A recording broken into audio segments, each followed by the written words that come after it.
Welcome to bio class. Plus two സുവോളജിയിലെ molecular basis of inheritance എന്ന് പറയുന്ന ചാപ്റ്ററിൽ നിന്നും പരീക്ഷയ്ക്ക് വരാൻ സാധ്യതയുള്ള ഇമ്പോർട്ടന്റ് ആയിട്ടുള്ള പോയിന്റ്സ് ആണ് ഇന്നത്തെ വീഡിയോയിൽ ഉൾപ്പെടുത്തിയിട്ടുള്ളത്.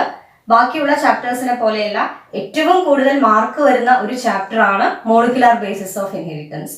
പല വിദ്യാർത്ഥികളും കുറച്ചൊരു പ്രയാസമാണെന്ന് പറയുന്ന ഒരു ചാപ്റ്റർ കൂടിയാണ് molecular basis of inheritance.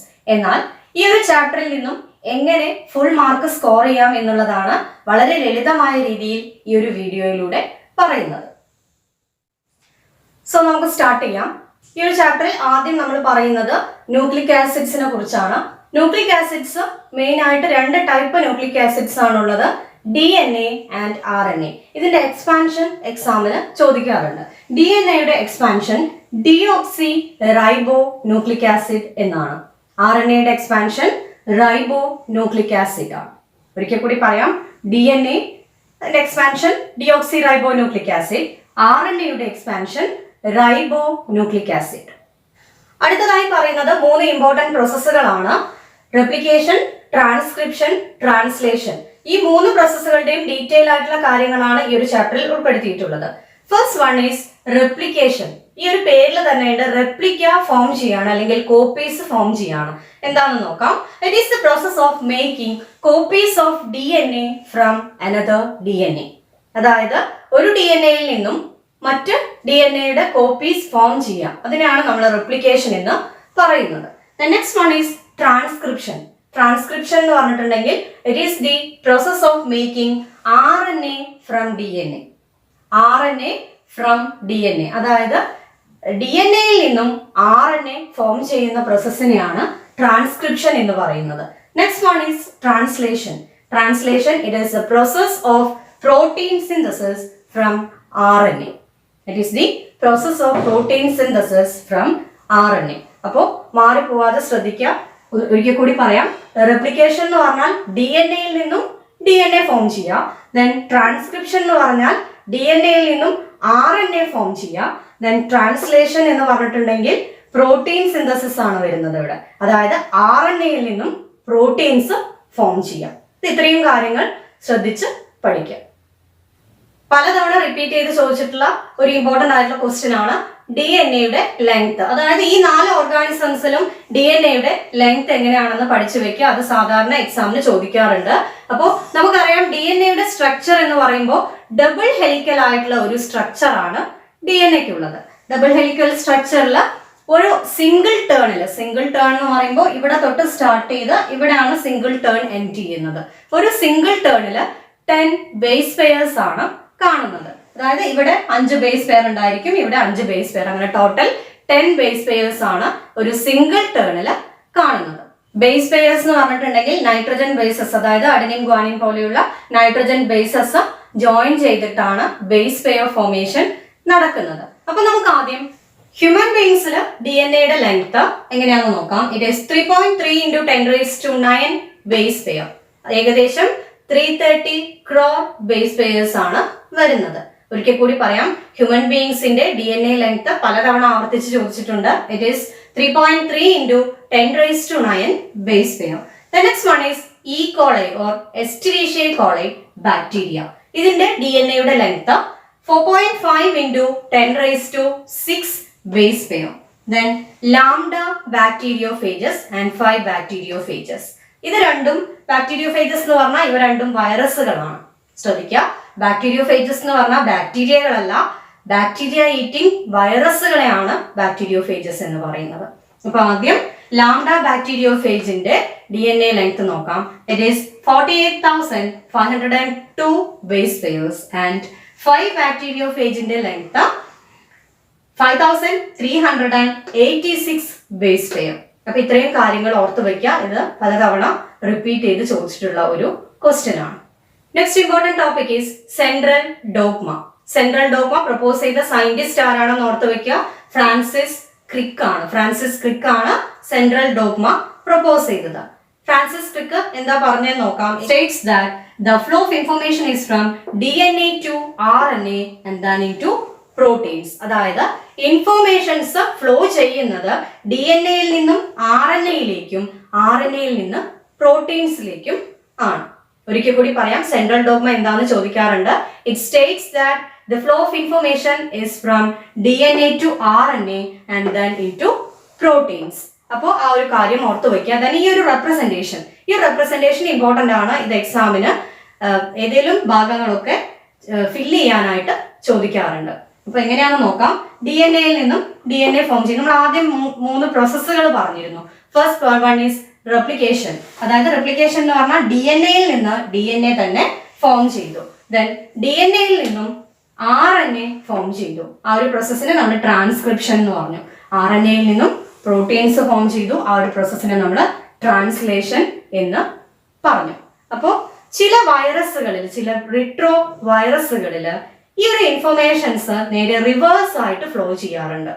Normally informations flow ചെയ്യുന്നത് DNA യിൽ നിന്നും RNA യിലേക്ക്, RNA യിൽ നിന്നും പ്രോട്ടീൻസിലേക്കാണ്.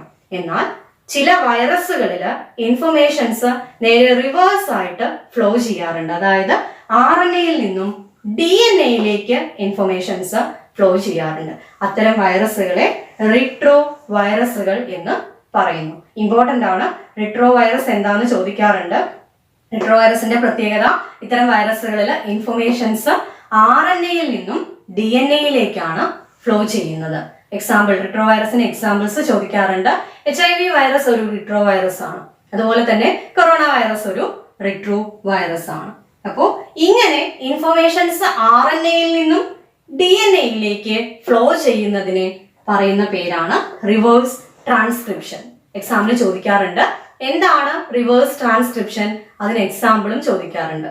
അപ്പോൾ റിവേഴ്സ് ട്രാൻസ്ക്രിപ്ഷൻ എന്ന് പറഞ്ഞിട്ടുണ്ടെങ്കിൽ that is the flow of information from RNA to DNA.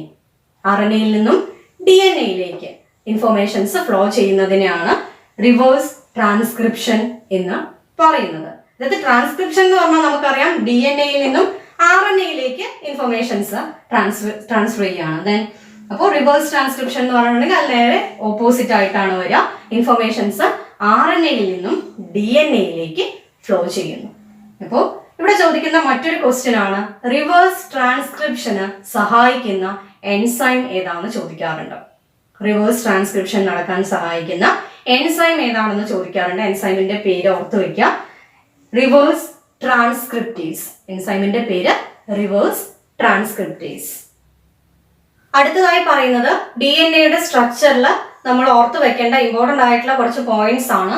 First point, it is double helix. അതായത് ഡബിൾ ഹെലിക്കൽ ആയിട്ടുള്ള ഒരു സ്ട്രക്ചർ ആണ്. ഡബിൾ സ്ട്രാൻഡ്സ് ആണുള്ളത്. ഇതൊരു സിംഗിൾ സ്ട്രാൻഡ് ആണ്, ഇത് മറ്റൊരു സിംഗിൾ സ്ട്രാൻഡ് ആണ്. അങ്ങനെ 2 സ്ട്രാൻഡും കൂടി ചേർന്ന ഒരു ഡബിൾ ഹെലിക്കൽ ആയിട്ടുള്ള സ്ട്രക്ചർ ആണ് DNAക്ക് ഉള്ളത്. Then it is in right handed fashion. Right സൈഡിലേക്കാണ് ഇത് കോയിൽ ചെയ്യുന്നത്. ഇങ്ങനെ ഒരു ഡബിൾ ഹെലിക്കൽ സ്ട്രക്ചർ പ്രൊപ്പോസ് ചെയ്ത സയന്റിസ്റ്റ്, അത് ഓർത്തു വയ്ക്കുക, ചോദിക്കാറുണ്ട്, വാട്സൺ ആൻഡ് ക്രിക്ക് ആണ്. സയന്റിസ്റ്റിന്റെ പേര് ഓർത്തു വയ്ക്കുക, വാട്സൺ ആൻഡ് ക്രിക്ക്. അതായത് ഡബിൾ ഹെലിക്കൽ സ്ട്രക്ചർ, DNAക്ക് ഒരു ഡബിൾ ഹെലിക്കൽ സ്ട്രക്ചർ കൊണ്ടുവന്നത് വാട്സൺ ആൻഡ് ക്രിക്ക് ആണ്. ദെൻ ഇങ്ങനെ ഈ ഒരു ഡബിൾ ഹെലിക്കൽ സ്ട്രക്ചർ കണ്ടുപിടിക്കാൻ വാട്സൺ ആൻഡ് ക്രിക്കിന് സഹായകമായിട്ടുള്ളത് വിൽക്കിൻസ് ആൻഡ് ഫ്രാങ്ക്ലിൻസിന്റെ എക്സ്റേ ഡിഫ്രാക്ഷൻ ഡാറ്റ. അതായത് DNA യിൽ നടത്തിയിട്ടുള്ള എക്സ്റേ ഡിഫ്രാക്ഷൻ സ്റ്റഡീസിൽ നിന്നും ഈ 2 സയന്റിസ്റ്റ് വിൽക്കിൻസ് ആൻഡ് ഫ്രാങ്ക്ലിൻസിന് ലഭിച്ചിട്ടുള്ള എക്സ്റേ ഡിഫ്രാക്ഷൻ ഡാറ്റയിൽ നിന്നും ആണ് വാട്സണും ക്രിക്കും ഡബിൾ ഹെലിക്കൽ സ്ട്രക്ചർ കണ്ടുപിടിക്കുന്നത്. അത് ഇമ്പോർട്ടന്റ് ആയിട്ടുള്ള ഒരു പോയിന്റ് ആണ്. എങ്ങനെയാണ് ഡബിൾ ഹെലിക്കൽ സ്ട്രക്ചർ കണ്ടുപിടിക്കാൻ, എന്തിൽ നിന്നാണ് Watson and Crick double helical structure കണ്ടുപിടിച്ചതെന്ന് ചോദിക്കാറുണ്ട്. അതായത് വിൽക്കിൻസ് ആൻഡ് ഫ്രാങ്ക്ലിൻസ് DNA യിൽ നടത്തിയ കുറച്ച് സ്റ്റഡീസിൽ നിന്നും DNA-യുടെ എക്സ്റേ ഡിഫ്രാക്ഷൻ ഡാറ്റ കളക്ട് ചെയ്ത് അതിൽ നിന്നുമാണ് ഇങ്ങനെ വാട്സൺ ആൻഡ് ക്രിക്ക് ഈ ഒരു ഡബിൾ ഹെലിക്കൽ സ്ട്രക്ചർ കണ്ടെത്തിയത്. Next point, antiparallel polarity ആണ്. ശ്രദ്ധിക്കുക, ആന്റി പാരലൽ പൊളാരിറ്റി എന്ന് പറഞ്ഞിട്ടുണ്ടെങ്കിൽ 2 സ്ട്രാൻഡ് ആണ് DNA-ക്ക് ഉള്ളത്.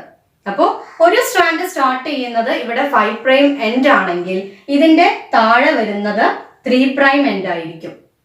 ഓക്കെ, തൊട്ടടുത്തുള്ള സ്ട്രാൻഡ് ആന്റി പാരലൽ ആണെന്ന് പറയാൻ കാരണം ഇവിടെ 3' എൻഡ് ആയിരിക്കും വരിക. ദെൻ താഴെ അതിന് 5' എൻഡ് ആയിരിക്കും വരിക. അതായത് 2 സ്ട്രാൻഡ്സിനും പൊളാരിറ്റി നോക്കുമ്പോൾ ആന്റി പാരലൽ ആയിട്ടാണ് വരുന്നത്. Then next is nitrogen bases. അതായത് നമുക്കറിയാം DNA-യുടെ സ്ട്രക്ചർ എടുത്തു കഴിഞ്ഞാൽ നൈട്രജൻ ബേസസ് അല്ലെങ്കിൽ ബേസ് പെയർസ് ഫോം ചെയ്തിട്ടുണ്ട്. ഓക്കെ, അപ്പോൾ ഒരു സിംഗിൾ ടേണിൽ 10 ബേസ് പെയർസ് ഉണ്ട് എന്ന് നമ്മൾ പറഞ്ഞു. അപ്പോൾ ഈ ബേസ് പെയർസ് ഫോം ചെയ്യുന്നത് നൈട്രജൻ ബേസുകൾ തമ്മിൽ ബോണ്ട് ചെയ്തിട്ടാണ്. ഒരിക്കൽ കൂടി പറയാം, DNA-യുടെ സ്ട്രക്ചർ എടുത്തു കഴിഞ്ഞാൽ അതിൽ നൈട്രജൻ ബേസുകൾ ബോണ്ട് ചെയ്തിട്ട് ബേസ് പെയർ ഫോർമേഷൻ നടക്കുന്നുണ്ട്. അപ്പോൾ അതെങ്ങനെയാണെന്ന് നോക്കാം. അപ്പൊ ഇവിടെ ശ്രദ്ധിക്കേണ്ട ഇമ്പോർട്ടന്റ് ആയിട്ടുള്ള മറ്റൊരു പോയിന്റ് ആണ് അഡിനിൻ തൈമിനുമായിട്ടാണ് ബോണ്ട് ചെയ്യുക, ഗ്വാനിൻ സൈറ്റോസിനുമായിട്ടാണ് ബോണ്ട് ഫോർമേഷൻ നടക്കുന്നത്. അപ്പോൾ അഡിനിൻ 2 ഹൈഡ്രജൻ ബോണ്ട്സ് വഴി തൈമിനുമായിട്ട് ലിങ്ക് ചെയ്യുന്നു, ഗ്വാനിൻ 3 ഹൈഡ്രജൻ ബോണ്ട്സ് വഴി സൈറ്റോസിനുമായിട്ട് ലിങ്ക് ചെയ്യുന്നു. ഇങ്ങനെയാണ് ബേസ് പെയർസ് ഫോം ചെയ്യുന്നത്. അടുത്ത ഇമ്പോർട്ടന്റ് ആയിട്ടുള്ള ഒരു ക്വസ്റ്റ്യൻ ആണ് പിച്ച് ഓഫ് എ ടേൺ. അതായത് ഒരു DNA-യുടെ സ്ട്രക്ചറിന്റെ ഒരു സിംഗിൾ ടേണിന്റെ പിച്ച് എത്രയാണെന്ന് ചോദിക്കാറുണ്ട്. സിംഗിൾ ടേൺ എന്ന് പറയുമ്പോൾ നമുക്കറിയാം ഇങ്ങനെ സ്റ്റാർട്ട് ചെയ്ത് ഇവിടെ എൻഡ് ചെയ്യുന്ന ഒരൊറ്റ സിംഗിൾ ആയിട്ടുള്ള ഒരു ടേൺ, അതിൽ 10 ബേസ് പെയർസ് ഉണ്ടെന്ന് നമ്മൾ പറഞ്ഞതാണ്. അപ്പോൾ ഈ ഒരു സിംഗിൾ ടേണിന്റെ പിച്ച് എത്രയാണെന്ന് ചോദിക്കാറുണ്ട്. ഇറ്റ് ഇസ് 3.4 നാനോമീറ്റർ, അതായത് 34 ആംസ്ട്രോങ് വരും. Then next is distance between a base pair. അതായത് ഓരോ ബേസ് പെയർസും തമ്മിലുള്ള അകലം എത്രയാണെന്ന് ചോദിക്കാറുണ്ട്. ഇതൊരു ബേസ് പെയർ ആണ്, ഇതൊരു ബേസ് പെയർ ആണ്. അങ്ങനെ ഓരോ ബേസ് പെയർ തമ്മിലുള്ള ഡിസ്റ്റൻസ് എത്രയാണെന്ന് ചോദിക്കാറുണ്ട്. It is 0.34 nanometre.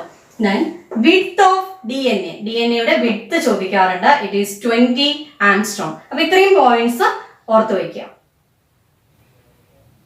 Next is bonds in DNA. അതായത് DNA സ്ട്രക്ചറിൽ കാണുന്ന വ്യത്യസ്ത ബോണ്ടുകൾ അത് ഏതൊക്കെയാണെന്ന് ഡയറക്റ്റ് ആയിട്ട് ചോദിക്കാറില്ല. അതിന് പകരം ഇങ്ങനെ ഗ്ലൈക്കോസിഡിക് ലിങ്കേജ് എന്താണ്, ഫോസ്ഫോ എസ്റ്റർ ലിങ്കേജ് എന്താണ്, അല്ലെങ്കിൽ ഇങ്ങനെയും ചോദിക്കാറുണ്ട് നൈട്രജൻ ബേസും പെന്റോ ഷുഗറും തമ്മിൽ കണക്ട് ചെയ്യുന്ന ബോണ്ട് ഏതാണ്. അങ്ങനെ ആ ഒരു രീതിയിലാണ് ഇവിടുന്ന് ക്വസ്റ്റ്യൻസ് ചോദിക്കാറുള്ളത്. അപ്പോൾ ഈ ഒരു 4 ലിങ്കേജ് അല്ലെങ്കിൽ 4 ബോണ്ട്സും നമുക്ക് നോക്കാം. First one is glycosidic linkage. Glycosidic linkage എന്ന് പറഞ്ഞിട്ടുണ്ടെങ്കിൽ DNA സ്ട്രക്ചറിൽ നൈട്രജൻ ബേസുകളെയും പെന്റോ ഷുഗറുകളെയും തമ്മിൽ കണക്ട് ചെയ്യുന്ന ലിങ്കേജ് ആണ്. ഒരിക്കൽ കൂടി പറയാം, ഗ്ലൈക്കോസിഡിക് ലിങ്കേജ് എന്താണെന്ന് നോക്കാം. It is the linkage between nitrogen base and pentose sugar. Nitrogen ബേസിനെയും പെന്റോസ് ഷുഗറിനെയും തമ്മിൽ കണക്ട് ചെയ്യുന്ന ബോണ്ടിനെയാണ് ഗ്ലൈക്കോസിഡിക് ബോണ്ട് എന്ന് പറയുന്നത്. Next one is phosphoester linkage. Phosphoester linkage എന്ന് പറഞ്ഞിട്ടുണ്ടെങ്കിൽ DNA സ്ട്രക്ചറിൽ ഫോസ്ഫേറ്റ് ഗ്രൂപ്പിനെയും പെന്റോ ഷുഗറിനെയും തമ്മിൽ കണക്ട് ചെയ്യുന്ന ബോണ്ടാണ്. ഒരിക്കൽ കൂടി പറയാം, ഫോസ്ഫോ എസ്റ്റർ ലിങ്കേജ് എന്ന് പറഞ്ഞിട്ടുണ്ടെങ്കിൽ നമ്മുടെ DNA സ്ട്രക്ചറിൽ ഫോസ്ഫേറ്റ് ഗ്രൂപ്പിനെയും പെന്റോ ഷുഗറിനെയും തമ്മിൽ കണക്ട് ചെയ്യുന്ന ബോണ്ടാണ്. Third one is phosphodiester linkage. Phosphodiester linkage എന്ന് പറഞ്ഞിട്ടുണ്ടെങ്കിൽ 2 ന്യൂക്ലിയോടൈഡ്സിനെ തമ്മിൽ കണക്ട് ചെയ്യുന്ന ബോണ്ടാണ്. ഫോസ്ഫോ ഡയസ്റ്റർ ലിങ്കേജ് എന്ന് പറഞ്ഞിട്ടുണ്ടെങ്കിൽ 2 ന്യൂക്ലിയോടൈഡ്സിനെ തമ്മിൽ കണക്ട് ചെയ്യുന്ന ലിങ്കേജ് ആണ്. ദെൻ നമ്മുടെ DNA സ്ട്രക്ചറിൽ നൈട്രജൻ ബേസുകളുണ്ട്. നൈട്രജൻ ബേസുകൾ കണക്ട് ചെയ്തിട്ടാണ് ബേസ് പെയർ ഫോർമേഷൻ നടക്കുന്നത്. അപ്പോൾ ഈ നൈട്രജൻ ബേസുകൾ കണക്ട് ചെയ്യുന്നത് ഹൈഡ്രജൻ ബോണ്ട്സ് വഴിയാണ്. അപ്പൊ ഇത്രയും ബോണ്ട്സുകൾ ഏതൊക്കെയാണെന്നും ഇത് എന്തിനൊക്കെയാണ് കണക്ട് ചെയ്യുന്നതെന്നും പഠിച്ചു വെക്കാം. നമുക്കറിയാം DNA-യുടെ സ്ട്രക്ചർ അല്ലെങ്കിൽ DNA-ക്ക് ഒരു ഡബിൾ ഹെലിക്കൽ ആയിട്ടുള്ള സ്ട്രക്ചർ പ്രപ്പോസ് ചെയ്തത് വാട്സൺ ആൻഡ് ക്രിക്ക് ആണ്. എന്നാൽ DNA ആദ്യമായിട്ട് ഐഡന്റിഫൈ ചെയ്ത സയന്റിസ്റ്റ് ആരാണെന്ന് ചോദിക്കാറുണ്ട്. ഫ്രെഡറിക് മിഷർ. മാറിപ്പോവാതെ ശ്രദ്ധിക്കുക, DNA ആദ്യമായിട്ട് ഐഡന്റിഫൈ ചെയ്തത് ഫ്രെഡറിക് മിഷർ ആണ്. എന്നാൽ ഈ ഒരു DNA-ക്ക് ഒരു ഡബിൾ ഹെലിക്കൽ ആയിട്ടുള്ള സ്ട്രക്ചർ കൊടുക്കുന്നത് വാട്സൺ ആൻഡ് ക്രിക്ക് ആണ്. ഈ 3 സയന്റിസ്റ്റിന്റെ പേര് മാറിപ്പോവാതെ ശ്രദ്ധിക്കാം. Then next is nucleotide and nucleoside. ഇത് ഒരുപാട് തവണ റിപ്പീറ്റ് ചെയ്ത് ചോദിച്ചിട്ടുള്ള ഒരു ക്വസ്റ്റ്യൻ ആണ്. ന്യൂക്ലിയോടൈഡും ന്യൂക്ലിയോസൈഡും തമ്മിലുള്ള ഡിഫറൻസ് ചോദിക്കാറുണ്ട്. ന്യൂക്ലിയോടൈഡ് എന്ന് പറഞ്ഞാൽ എന്താണെന്ന് ചോദിക്കാറുണ്ട്. അതുപോലെ തന്നെ ഈ ഒരു കോമ്പിനേഷൻ ഇതിൽ ഏതെങ്കിലും ഭാഗങ്ങൾ ഫില്ല് ചെയ്യാനായിട്ടും ചോദിക്കാറുണ്ട്. അപ്പൊ ശ്രദ്ധിക്കാം. First one is nucleotide. Nucleotide എന്ന് പറഞ്ഞിട്ടുണ്ടെങ്കിൽ പെന്റോ ഷുഗറും നൈട്രജൻ ബേസും ഫോസ്ഫേറ്റ് ഗ്രൂപ്പും കൂടി ചേർന്നിട്ട് ഫോം ചെയ്യുന്നതാണ് ന്യൂക്ലിയോടൈഡ്. ഒരിക്കൽ കൂടി പറയാം, ന്യൂക്ലിയോടൈഡ് എന്ന് പറഞ്ഞിട്ടുണ്ടെങ്കിൽ പെന്റോ ഷുഗറും നൈട്രജൻ ബേസും ഫോസ്ഫേറ്റ് ഗ്രൂപ്പും കൂടി ചേർന്നിട്ടുള്ളതാണ് nucleotide. Next one is nucleoside. Nucleoside എന്ന് പറഞ്ഞാൽ പെന്റോ ഷുഗറും നൈട്രജൻ ബേസും കൂടി ചേർന്നിട്ടാണ് ന്യൂക്ലിയോസൈഡ് ഫോം ചെയ്യുന്നത്. അതായത് ഇവിടെ ഫോസ്ഫേറ്റ് ഗ്രൂപ്പ് ആബ്സെന്റ് ആയിരിക്കും. അപ്പൊ മാറിപ്പോവാതെ ശ്രദ്ധിക്കുക. Next important topic is packaging of DNA. Packaging of DNA പറയുമ്പോൾ പ്രോകാരിയോട്സിൽ എങ്ങനെയാണ്, അതുപോലെ തന്നെ യൂകാരിയോട്സിൽ എങ്ങനെയാണ് DNA പാക്കേജിംഗ് എന്ന് പഠിക്കണം. ആദ്യം പറയുന്നത് ഇൻ പ്രോകാരിയോട്സ് ആണ്. നമുക്കറിയാം പ്രോകാരിയോട്സിൽ ന്യൂക്ലിയസ് ആബ്സെന്റ് ആണ്. സാധാരണ ന്യൂക്ലിയസിനകത്താണ് DNA കാണപ്പെടുന്നത്. എന്നാൽ പ്രോകാരിയോട്സിൽ ന്യൂക്ലിയസ് ആബ്സെന്റ് ആണ്. അതുകൊണ്ട് തന്നെ ന്യൂക്ലിയോയിഡ് എന്ന് പറയുന്ന ഒരു സ്ട്രക്ചറിനകത്താണ് നെഗറ്റീവ്ലി ചാർജ്ഡ് DNA-യും പോസിറ്റീവ്ലി ചാർജ്ഡ് ആയിട്ടുള്ള കുറച്ച് പ്രോട്ടീൻസും കാണപ്പെടുന്നത്. ഒരിക്കൽ കൂടി പറയാം, സാധാരണയായിട്ട് DNA കാണുന്നത് ന്യൂക്ലിയസിനകത്താണ്. പക്ഷേ ഇവിടെ പ്രോകാരിയോട്സിൽ ന്യൂക്ലിയസ് ആബ്സെന്റ് ആണ്. അതുകൊണ്ട് തന്നെ ന്യൂക്ലിയോയിഡ് എന്ന് പറയുന്ന സ്ട്രക്ചറിനകത്താണ് ഈ നെഗറ്റീവ്ലി ചാർജ്ഡ് ആയിട്ടുള്ള DNA-യും പോസിറ്റീവ്ലി ചാർജ്ഡ് ആയിട്ടുള്ള കുറച്ച് പ്രോട്ടീൻസും കാണപ്പെടുന്നത്. Next is packaging of DNA in eukaryotes. ഇത് ഇമ്പോർട്ടന്റ് ആണ്, പലതവണ റിപ്പീറ്റ് ചെയ്ത് ചോദിച്ചിട്ടുള്ള ക്വസ്റ്റ്യൻ ആണ് DNA പാക്കേജിംഗ് ഇൻ യൂകാരിയോട്സ്. അതല്ലെങ്കിൽ ഈ ഒരു ഭാഗത്ത് നിന്നും 1 മാർക്കിനുള്ള ക്വസ്റ്റ്യൻസും വരാറുണ്ട്. അപ്പൊ ഇവിടുന്ന് വരുന്ന ക്വസ്റ്റ്യൻസ് എങ്ങനെയാണെന്ന് നോക്കാം. First one is histones. Histones എന്ന് പറഞ്ഞാൽ എന്താണെന്ന് നോക്കാം. It is the positively charged basic proteins. Positively charged ആയിട്ടുള്ള ബേസിക് പ്രോട്ടീൻസ് ആണ് ഹിസ്റ്റോൺസ്. ഇമ്പോർട്ടന്റ് ആണ്, ഓർത്ത് വയ്ക്കുക. ഹിസ്റ്റോൺസ് എന്ന് പറഞ്ഞാൽ പോസിറ്റീവ്ലി ചാർജ്ഡ് ബേസിക് പ്രോട്ടീൻസ് ആണ്. അതായത് യൂകാരിയോട്സിൽ കാണുന്ന പോസിറ്റീവ്ലി ചാർജ്ഡ് ബേസിക് പ്രോട്ടീൻസ് ആണ് histones. Next one is histone octamer. Important ആണ്, ഹിസ്റ്റോൺ ഒക്ടാമർ എന്താണെന്ന് ചോദിക്കാറുണ്ട്. ഈ ഹിസ്റ്റോൺ ഒരു മോളിക്യൂൾസ് 8 മോളിക്യൂൾ ആയിട്ട് ഒരുമിച്ച് കാണും. അതിനാണ് നമ്മൾ ഹിസ്റ്റോൺ ഒക്ടാമർ എന്ന് പറയുന്നത്. ഒക്ടാമർ എന്ന് പറയുന്ന വേർഡിൽ തന്നെയുണ്ട് 8 എന്നുള്ള മീനിങ്. അതായത് ഒരിക്കൽ കൂടി പറയാം, ഹിസ്റ്റോൺ 8 മോളിക്യൂൾ ആയിട്ട് ഒരുമിച്ചാണ് കാണുന്നത്. ഇതിനെ ഒരുമിച്ച് നമ്മൾക്ക് ഹിസ്റ്റോൺ ഒക്ടാമർ എന്ന് പറയാം. Next one is nucleosome. ശ്രദ്ധിക്കുക, ന്യൂക്ലിയോസോം ഇമ്പോർട്ടന്റ് ആണ്. ന്യൂക്ലിയോസോം എന്ന് പറഞ്ഞിട്ടുണ്ടെങ്കിൽ നെഗറ്റീവ്ലി ചാർജ്ഡ് ആയിട്ടുള്ള DNA പോസിറ്റീവ്ലി ചാർജ്ഡ് ആയിട്ടുള്ള ഹിസ്റ്റോൺ ഒക്ടാമറിന് ചുറ്റും കാണുന്നു. ഒരിക്കൽ കൂടി പറയാം, ന്യൂക്ലിയോസോം എന്താണെന്നാണ് പറയുന്നത്. നെഗറ്റീവ്ലി ചാർജ്ഡ് ആയിട്ടുള്ള DNA പോസിറ്റീവ്ലി ചാർജ്ഡ് ആയിട്ടുള്ള ഹിസ്റ്റോണിന് ചുറ്റും കവർ ചെയ്ത് കാണുന്നു. അങ്ങനെയുള്ള ആ ഒരു സ്ട്രക്ചറിനെ ഒരുമിച്ച് നമുക്ക് ന്യൂക്ലിയോസോം എന്ന് പറയാം. ഇമ്പോർട്ടന്റ് ആണ്, ന്യൂക്ലിയോസോം എന്ന് പറഞ്ഞിട്ടുണ്ടെങ്കിൽ നെഗറ്റീവ്ലി ചാർജ്ഡ് ആയിട്ടുള്ള DNA പോസിറ്റീവ്ലി ചാർജ്ഡ് ആയിട്ടുള്ള ഹിസ്റ്റോൺ ഒക്ടാമറിനെ കവർ ചെയ്ത് കാണുന്നു. ആ ഒരു സ്ട്രക്ചറിനെ നമുക്ക് ഒരുമിച്ച് ന്യൂക്ലിയോസോം എന്ന് പറയാം. Then next is chromatin. Important ആണ് ക്രോമാറ്റിൻ. ക്രോമാറ്റിൻ എന്താണെന്ന് നോക്കാം. ന്യൂക്ലിയസിനകത്ത് ന്യൂക്ലിയോസോംസ് ഒരുപാട് ന്യൂക്ലിയോസോംസ് ഉണ്ടായിരിക്കും. ന്യൂക്ലിയസിനകത്ത് ഒരുപാട് ന്യൂക്ലിയോസോംസ് ഉണ്ടായിരിക്കും. ഇവ ഒരു ത്രെഡില് എങ്ങനെയാണോ ബീഡ്സ് കോർത്തു വെച്ചിട്ടുള്ളത് അതുപോലെയാണ് കാണുന്നത്. ഒരിക്കൽ കൂടി പറയാം, ക്രോമാറ്റിൻ എന്താണെന്നാണ് നമ്മൾ പറയുന്നത്. ഒരു ന്യൂക്ലിയസിനകത്ത് ന്യൂക്ലിയോസോംസ് കാണുന്നത് ഒരു നൂലിൽ എങ്ങനെയാണോ മുത്തുകൾ കോർത്തു വെച്ചിട്ടുള്ളത് ആ ഒരു രീതിയിലാണ് ന്യൂക്ലിയോസോംസ് കാണുന്നത്. അപ്പോ ആ ഒരു സ്ട്രക്ചറിനെ ഒരുമിച്ച് ക്രോമാറ്റിൻ എന്ന് പറയുന്നു. ന്യൂക്ലിയസിനകത്ത് ന്യൂക്ലിയോസോംസ് ഒരു ത്രെഡില് ബീഡ്സ് കോർത്തു വെച്ചതുപോലെ ഒരുപാട് ന്യൂക്ലിയോസോംസ് അറേഞ്ച് ചെയ്തിട്ടുണ്ട്. അതിനെ ഒരുമിച്ച് നമുക്ക് ക്രോമാറ്റിൻ എന്ന് പറയാം. Chromatin is mainly divided into 2, euchromatin and heterochromatin. Chromatin പ്രധാനമായും 2 ആയിട്ട് ഡിവൈഡ് ചെയ്തിട്ടുണ്ട്, യൂക്രോമാറ്റിനും ഹെറ്റിറോക്രോമാറ്റിനും. അപ്പൊ ഇവിടുന്ന് ക്വസ്റ്റ്യൻ ചോദിക്കാറുണ്ട്, 2 ടൈപ്പ് ക്രോമാറ്റിൻസ് ഏതൊക്കെയാണെന്ന് ചോദിക്കാറുണ്ട്. അതുപോലെ തന്നെ യൂക്രോമാറ്റിനും ഹെറ്റിറോക്രോമാറ്റിനും തമ്മിലുള്ള ഡിഫറൻസ് ചോദിക്കാറുണ്ട്. ഒന്നെങ്കിൽ 2 ടൈപ്പ് ക്രോമാറ്റിൻസ് ഏതൊക്കെയാണെന്ന് ചോദിക്കും, അല്ലെങ്കിൽ ഡിഫറൻഷിയേറ്റ് യൂക്രോമാറ്റിൻ ആൻഡ് ഹെറ്റിറോക്രോമാറ്റിൻ. ഇങ്ങനെയുള്ള ക്വസ്റ്റ്യൻ ആണ് ഇവിടുന്ന് ചോദിക്കാറുള്ളത്. First one is euchromatin. Euchromatin എന്ന് പറഞ്ഞിട്ടുണ്ടെങ്കിൽ ന്യൂക്ലിയസിനകത്ത് ഈ ഒരു ക്രോമാറ്റിൻ ലൂസ്ലി പാക്ഡ് ആണെങ്കിൽ അത്തരം ക്രോമാറ്റിനെയാണ് നമ്മൾ യൂക്രോമാറ്റിൻ എന്ന് പറയുന്നത്. ലൂസ്ലി പാക്ഡ് ആണ്, സ്റ്റെയിൻസ് ലൈറ്റ് ആണ്, അതായത് സ്റ്റെയിന് ലൈറ്റ് ഷെയ്ഡിലുള്ള സ്റ്റെയിൻ ആയിരിക്കും. Then they are transcriptionally active. ഒരിക്കൽ കൂടി പറയാം, യൂക്രോമാറ്റിൻ എന്ന് പറഞ്ഞിട്ടുണ്ടെങ്കിൽ ലൂസ്ലി പാക്ഡ് ആണ്, stains light and transcriptionally active. ഈ 3 പോയിന്റ്സ് ആണ് അവിടെ എഴുതേണ്ടത്. Then next one is heterochromatin. ഹെറ്റിരോക്രോമാറ്റിന്റെ പ്രത്യേകത ന്യൂക്ലിയസിനകത്ത് ക്രോമാറ്റിൻസ് ഡെൻസ്ലി പാക്ഡ് ആണെങ്കിൽ, അടുത്തടുത്തായിട്ടാണ് പാക്ക് ചെയ്ത് വെച്ചിട്ടുണ്ടെങ്കിൽ അത്തരം ക്രോമാറ്റിനെ നമുക്ക് ഹെറ്റിരോക്രോമാറ്റിൻ എന്ന് പറയാം.